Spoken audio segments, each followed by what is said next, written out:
इतने उतावले होते हैं, तो एक गलती और एक गलती 90% छात्र करते हैं। मतलब ये इनको लगता है कि सब कुछ बहुत जल्दी हो जाएगा, है ना। आधी अधूरी तैयारी और परीक्षा का फॉर्म भरना शुरू कर देते हैं, और इनको लगता है, देखो एक और बात मैं आपको बता रहा हूँ, आधी अधूरी तैयारी पर फॉर्म भरने से होता क्या है। आप लोगों को बहुत सारे लोग बोलते हैं अरे फॉर्म भरेगा, परीक्षा देगा तो अनुभव होगा, ऐसा बोलते हो। एक बात बताओ, आप कैसे अपना मूल्यांकन कर पाओगे कि आपने परीक्षा में क्या परफॉर्म किया जब तक आपने तैयारी नहीं की। और बिना तैयारी के आप फॉर्म भर के परीक्षा देते रहेंगे तो आपको सिर्फ एक अनुभव होगा, फेल होने का। और फेल होने का अनुभव जो है बेकार है ना। फेल होने का अनुभव कौन सा अच्छा अनुभव होता है। मतलब आपने तैयारी कर ली, धीरज के साथ रखो, आपने तैयारी कर ली, अब आप परीक्षा में बैठोगे तो अलग आत्मविश्वास के साथ बैठोगे। फिर आपसे जो गलतियां होगी आप मूल्यांकन कर पाओगे कि मुझसे तैयारी में कहाँ से गलती हुई। आपने तैयारी आधी अधूरी तो आपको पता ही नहीं चलेगा कि पेपर में गलती कहाँ होगी या क्या चूक होगी। और तब आप जो है अगर मान लो चूक गए तो आप अगली परीक्षा। अच्छा, दूसरी बात, अब गलती आपसे कहाँ क्या हो रही इसके लिए तो आप वीकली टेस्ट दो, सीरियसली टेस्ट को दो। आप धीरे धीरे सब जान जाओगे कहाँ कहाँ क्या क्या गलती होती, तो फाइनल एग्जाम में बैठने तक आप उन गलतियों को भी दूर कर लोगे तो ज़्यादा अच्छी स्थिति में रहोगे, है ना। आधी अधूरी तैयारी करने के बाद, अच्छा एक और चीज़ होता है मैं बता रहा हूँ, तुम सब इससे इत्तेफाक रखोगे, जब तुम परीक्षा देना शुरू करते हो ना तो आस पड़ोस वालों को पता चल ही जाता है। अब तुम बिना तैयारी के परीक्षा पे परीक्षा देते जा रहे हो, पटवारी है पटवारी दे रहे हो, हॉस्टल वार्डन है हॉस्टल वार्डन दे रहे हो। अब कुछ समय बाद अड़ोस पड़ोस वाले पूछे, अरे क्या परीक्षा दे रहे इसका हो, क्या जवाब दोगे, नहीं हुआ, है ना। चलो पहले साल में तो शायद नहीं हुआ बोल के निकल जाओ, फिर एक आध साल हुआ, फिर पूछेंगे लोग परीक्षा दे रहे इसका हुआ, अब तुमको अटपटा लगने लगेगा। और घर वालों का पेशेंस भी अब थोड़ी समय बाद खोएगा। ये 6 एग्जाम दिए 7 एग्जाम, क्या है तेरा कुछ हो, पढ़ाई लिखाई कर रहा है कि नहीं, फिर परीक्षा पे परीक्षा दे रहा है और हो किसी में नहीं रहा। आपको समझाना मुश्किल हो जाएगा अगर आपके माता पिता अगर प्रतियोगी जीवन से नहीं गुजरे हैं तो आप नहीं समझा पाओगे। इससे अच्छा है कि आप शुरुआत में समझा लो कि फॉर्म भरते रहने से कुछ नहीं होता। अगर पेपर कैसा है जानना है तो मेरे पास सॉल्व है ना, मिलता है ना मार्केट में, उससे देखकर आप पेपर के स्तर का अंदाजा लगा लोगे।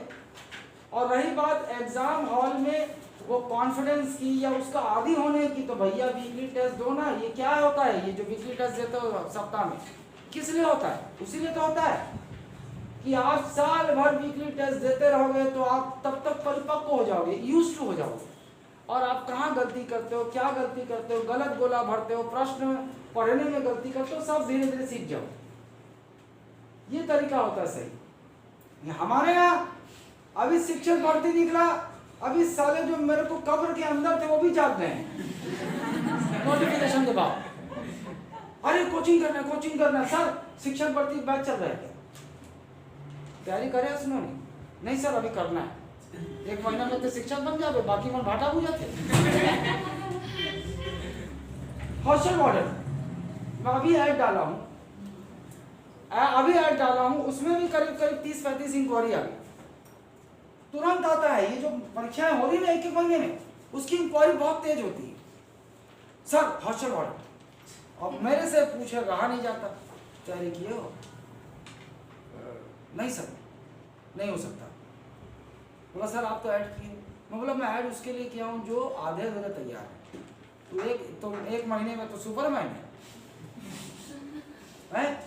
यहाँ 3-3, 4-4 साल से लोग पीएससी का मेंस इंटरव्यू से बाहर हो जा रहे हैं, वो भाटा बूझ रहे हैं, वो छोड़ देंगे तेरे लिए। वो जिनको 3 साल 4 साल लग गया, नौकरी नहीं मिली, खपवाए हुए हैं, और तू 1 महीने में उनको पछाड़ देगा। ये तो इस भ्रम में जीते हैं 90% छात्र। हाँ, कमाई का अच्छा साधन होता है, लेकिन मेरी ज्योति बोली थी कि ये दुनिया भर का लेक्चर मत देना, है ना, जिसको करना है उसको आने दो। लेकिन साला जैसे ही कोई फोन आता है ना तो बोलता है सर तैयारी किया हो, वो बोलता है नहीं, और फिर मेरा दिमाग खराब हो जाता है। तो ये कारण नहीं होता तुक्के में। आज तुक्के वाली प्रवृत्ति में नौकरी नहीं मिलेगी आपको, है ना। लेकिन मैं ये भी नहीं कहता कि नौकरी के लिए आपको एकदम मांझी जैसा पहाड़ तोड़ना हो, ये भी नहीं। बस कुछ ही चीज़ें हैं, रोज़ पढ़ो, रेगुलर पढ़ो, सही समय पे रिवाइज करो और उचित समय दो, अपनी तैयारी को उचित समय दो। कब तैयार हो जाओगे पता ही नहीं चलेगा। अपने ऊपर दबाव ही मत रखो, भाई इतना सारा करना है उतना सारा, कुछ नहीं। इसीलिए तो ये तुम लोगों को जैसे थोड़ा थोड़ा टॉपिक होता है तुमको नोट्स देता हूँ लास्ट में, और मैं तुमको कोई चीज़ बता रहा हूँ छोड़ता नहीं लगभग। लास्ट में तुमको लगेगा पॉलिटी का इतना नोट्स हो गया है, लेकिन अगर मान लो, और लेकिन तब तक तुमको ये भी लगेगा कि पॉलिटी हमारा हो गया है। लेकिन अगर मैं मान लो शुरुआत में तुमको पॉलिटी का इतना मोटा सा एक साथ दे दूं, तो सालों आधे में तुम लोग कैसे करो पता है? हर क्लास के बाद ऐसे पलटोगे, बाप रे इतना है ना। ये स्टूडेंट साइकोलॉजी है, ये साइकोलॉजी परेशान करती है छात्रों को, इसीलिए मैं ऐसा नहीं करता, है ना। तुम लोग जब भी पढ़ने बैठोगे साला आगे तो शुरुआत अभी किए हो और पलट के देखते हो पीछे कितना पढ़ना है। तो स्टूडेंट की साइकोलॉजी कोई बारीक से बारीक चीजें मुझे पता है कि, क्योंकि मैं तुम्हारे ही बीच का आदमी हूं भाई। वो जो सेलेक्ट हो जाते हैं ना, वो पता नहीं मंगल ग्रह से आते हैं साले, ऐसा लंबा लंबा हाकेंगे कि सामने वाला स्टूडेंट के बीच में से, अरे बाप रे सुपर ह्यूमन, एक तो 4 आंखी है, एक तो दिमाग है, कुछ नहीं होता, सब झूठ बोलते हैं साले। तुमको जो मैं बताता हूं वही एक स्टूडेंट की, एक छात्र की वास्तविकता है। वरना तुम जितने इंटरव्यू सुनते हो 90% से ज्यादा इंटरव्यू झूठ है और सिर्फ मार्केटिंग के लिए बनाए जाते हैं, सच्चाई नहीं बताते। जब कोई सेलेक्ट हो जाता है ना तो एकदम हवा बोलने लगता है, अरे सेलिब्रिटी हो गया मैं। और एक बात और बता देता हूं, कभी कोई छात्र प्री हो जाए, किसी का प्री हो जाए, तो जैसे जो छात्र तैयारी करते हैं ना पीएससी का, उनको पता चलता है वो मेंस दिया है, तो वो सेलिब्रिटी हो जाता है उनके लिए, अरे सर मेंस दिया। ये नहीं करना। अगर तुमको किसी को रोल मॉडल बनाना भी है तो तुम उसको बनाओ जो सफल हो चुका है, मतलब जो वास्तव में किसी ऊंचाई पर पहुंच चुका है, या फिर वो जो तुमको प्रोत्साहित कर सकता है, दिशा दे सकता है। तुम जब किसी के प्री पास कर लेने मात्र से उसको सेलिब्रिटी बना लेते हो, मतलब अपने दिमाग को संकुचित कर लिया। अगर कोई व्यक्ति पीएससी का पहला चरण पास किया, वो सेलिब्रिटी हो गया तुम्हारी नजर में, तो तुम स्वयं अप्रत्यक्ष रूप से बहुत बड़े काम हो गए। अरे बहुत बड़ा काम नहीं है पीएससी प्री पास करना, है क्या बड़ा काम? बड़ा काम नहीं है। तुम लोग अगर ईमानदारी से नहीं पढ़ते हो और डेडिकेटेड नहीं हो, इसलिए पीएससी प्री भारी हो जाता है। पीएससी प्री बड़ा नहीं है, बिल्कुल बता रहा हूं बड़ा नहीं है। और इस बात को मैं सिद्ध करूंगा इस साल वाले पीएससी प्री में। क्यों जानते हो? ये वाले बैच में ना मैं समय लिया, इस वाले बैच में थोड़ा समय लिया हूँ ज़्यादा, और इस ज़्यादा समय से तुमको किसी को लग रहा होगा ना नुकसान है, तो तुमको पता नहीं है, वो तुमको एहसास हो जाएगा अगली पीएससी प्री में बैठोगे तब। जितने भी पीएससी इस साल पास हुए ना, मैं बता रहा हूँ कम से कम उसका 3 से 4 गुना पीएससी प्री पास करोगे अगली बार। मैं लिख के दे रहा हूँ, क्योंकि मैं हवा में नहीं उड़ता हूँ। मैं तुम लोगों को ऑब्जर्व करता हूँ, तुम्हारे मार्क्स ऑब्जर्व करता हूँ, और जो समय थोड़ा दिया हो ना तो मेरे को आइडिया है। बस मैं ये नहीं बताऊंगा कि कौन कौन मेरे हिट लिस्ट में है, जो मुझे लगता है कि तैयार है पीएससी प्री हिट करने के लिए तैयार। अगर मैं, अब बाकी लोग जो बैठे हो आप भी तैयार हो गए, आपके पास समय है अभी, लेकिन जो तैयार हो चुके हैं उनका है मेरे दिमाग।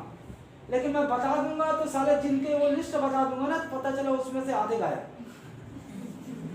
फेल, अगला पीएससी प्री फेल, है ना। चले गए झाड़ पे तुरंत चढ़ते हैं लोग, अरे सेलिब्रिटी, खुद ही पता चला सेलिब्रिटी हो गए क्लास में आ रहे हैं। तो तो एक बात, इस बात को ध्यान में रख लेना कि हमेशा जमीन नहीं छोड़ना। कुछ लोग पीएससी प्री पास कर जो सेलिब्रिटी की फीलिंग ले लेते हैं, वो खत्म हो जाते हैं वहीं पर, उनका रास्ता वहीं समाप्त हो गया, है ना। एकदम सहज रहना, सरल रहना। पीएससी प्री तुम्हारा निश्चित तौर पर तुम्हारे लिए एक उपलब्धि होगा, पहला चरण, लेकिन उसको यहाँ हावी मत होने देना। ऐसे ही कुछ मूर्ख जो है मेरे छात्र रहे, जिनको जो बने भी मेरी वजह से हैं, और उसके बाद यहाँ चढ़ गया, उसके बाद किसी काम के लिए कुछ नहीं कर सकते हो, लिख के देता हूँ। और ये चीज़ 2 साल पहले डिक्लेयर कर दिया था। तो एक बात और मेरी सीख याद रख लेना, कभी भी छात्र को बहुत सरल रहना है, सहज रहना है। कभी कोई उपलब्धि को अपने सिर में चढ़ने मत देना, नहीं तो बर्बाद हो जाओ। बहुत सारे छात्र ऐसे हैं, पहली बार में पीएससी प्री क्रैक किए, लेकिन सिर में चढ़ गया, उसके बाद साला प्री तक नहीं निकला, है ना। निकलेगा, सारे लोग अपने आप पर विश्वास करो। सबसे पहली बात जो है, मैं तुम पर विश्वास पैदा करूं, ये तो मेरा कार्य है। लेकिन इससे पहले सबसे महत्वपूर्ण कार्य है कि तुम लोग अपने ऊपर विश्वास करना सीखो। अपने ऊपर विश्वास कैसे होगा? अपने ऊपर शंका कभी मत करो। शंका करना छोड़ दो अपने ऊपर, मेरे से होगा नहीं होगा, ऐसा कुछ नहीं होता है। सबके पास दिमाग है, सबके पास बुद्धि है, आपको केवल अपनी बुद्धि को इस्तेमाल करना है। जैसा मैं कहूँ, आपको केवल रोजाना पढ़ना है, ईमानदारी से रोजाना रिवाइज करना है, टेस्ट में ज्यादा से ज्यादा नंबर लाने का प्रयास करना है। कोई दिक्कत नहीं है। कोई उस स्टेज पर 6 महीने बाद पहुंचेगा, कोई 8 महीना लगा लेगा, कोई 1 साल लगा लेगा, लेकिन पहुंच सभी सकते हो, है ना। सिर्फ जो डिफरेंस पैदा होता है वो किसी को जल्दी मिलेगा, है ना, किसी को उससे दुगना समय लगेगा, किसी को तिगुना समय लगेगा, यही डिफरेंस होगा। लेकिन सबसे बड़ी बात क्या है, आपको वो जो चाहते हो वो मिल जाए, है ना। इसको अलग एंगल में मत ले जाना, मोर गली में है, मैं उसको चाहता हूँ बस मिल जाए किसी तरह। ऐसा सोचने वालों को कुछ नहीं मिलता है, ना वो मिलेगी, ना छोकरी मिलेगी, ना नौकरी मिलेगी। तो पहले नौकरी का सोचो, छोकरी अपने आप मिल जाएगी, है ना। नौकरी का नहीं सोचोगे तो जो बुकिंग है वो भी चल देगी। दोनों और का रजिस्ट्री हो जाएगी। एक दिन खबर आई, वरमाला चढ़ा थे, अरे दी गाना गाते, अच्छा सिला दिया तेरे प्यार। हाँ, तो गाना खूब चला था जब ये आया है ना, ये फिल्म, कौन, क्या फिल्म का नाम क्या था, देखो सालो।